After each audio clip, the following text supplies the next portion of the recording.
আসসালামু আলাইকুম। আপনি কখনো রিমোট কন্ট্রোল কার কিনেছেন বা টয় কার নিয়ে খেলা করেছেন? করলে নিশ্চয়ই একটা বিষয় আপনার মনে আছে যে এই ধরনের কারগুলো কিছুক্ষণ চালানোর পরে ভিতরে লাগানো পেন্সিল ব্যাটারিগুলোর চার্জ কমে আসলে গাড়িটির গতিও অনেকাংশে কমে যায়। আর যেহেতু পেন্সিল ব্যাটারিগুলো নতুন করে চার্জ দেওয়া যায় না, তাই নতুন ব্যাটারি কিনে লাগাতে হয় আবার চালাতে চাইলে। এই নতুন ব্যাটারি কেনার চক্করে দিনের পর দিন অযত্নে অবহেলায় পড়ে থাকে এই ধরনের কারগুলো। তবে আজকের ভিডিওটি অনেক মজাদার হতে চলেছে, কারণ আজকে আমি আপনাদেরকে দেখাবো অসাধারণ ফিচারের একটি স্মার্ট টয় কার, যেটাকে আপনি চাইলে দারাজ থেকেই কিনে নিতে পারবেন। আর এটার ভিতরে কিছু অ্যাডভান্স ফিচারও দেওয়া হয়েছে। তো এটার প্রাইস ও আরও একটু বিস্তারিত জানতে ভিডিওটি প্রথম থেকে শেষ পর্যন্ত দেখতে থাকুন। বরাবরের মতো আপনাদের সাথে আছি আমি মামুনুর রশিদ, আর আপনারা দেখছেন জিএলবি ইলেকট্রনিক্স।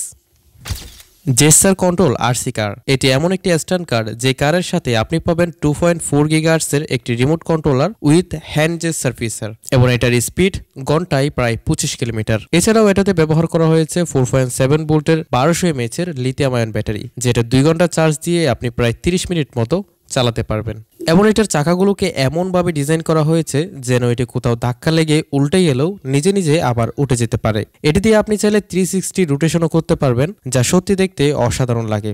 যদি অন্ধকার জায়গায় গাড়িটির লাইট অন রেখে রোটেশনটা করা হয় তবে সেটা দেখতে আরো চমৎকার লাগে, কিছুটা ফিজিট স্পিনারের মতো। রিমোট দিয়ে তো নর্মালি কন্ট্রোল করা যাবে, পাশাপাশি হাত দিয়ে কন্ট্রোল করার জন্য আপনি একটি হ্যান্ড ব্যান্ডের মতো স্ট্রেপ পাবেন, আর এই ব্যান্ডকে আপনি আপনার হাতে অ্যাটাচ করে আপনার হাতের সাহায্যে এটিকে নিয়ন্ত্রণ করতে পারবেন। আশা করছি কারের এই বিষয়গুলো আপনাদের কাছে বেশ ইন্টারেস্টিং লেগেছে। আর আপনারা যদি এই টয় কারটি কিনতে চান তাহলে এটি কিনতে পারেন, এবং এটার প্রাইস 2 থেকে 3,000 টাকার আশেপাশে। তো বন্ধুরা, এই স্ট্যান্ড কারটি আপনাদের কাছে কেমন লেগেছে অবশ্যই কমেন্ট করে জানাতে পারেন। আর আপনিও যদি এই ধরনের সায়েন্স, গ্যাজেট এবং টেকনোলজি সম্পর্কে ভিডিও দেখতে পছন্দ করেন তাহলে জিএলবি ইলেকট্রনিক্সকে ফলো এবং সাবস্ক্রাইব করে রাখুন।